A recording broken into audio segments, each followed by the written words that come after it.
Sinifdəki şagirdlərin 40% alman, 80% isə ingilis dilini öyrənir.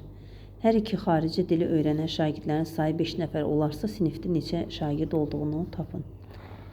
Tam alman dili və ingilis dili öyrənən, alman dili öyrənənlər burada olsun, ingilis dili öyrənənlər də bu çoxluq.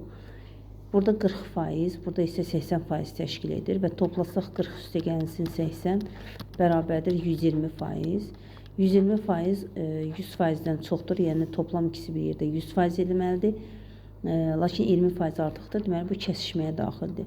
20% kəsişməyə aiddir və hər iki dili öyrənən şagirdlərin sayı da 5 nəfərdir. Deməli 20% 5 nəfərdir, 100% isə sinifdəki şagirdlərin sayıdır və bu da x olacaq. X bərabərdir 100 vurulsun 5 bölünsün 20.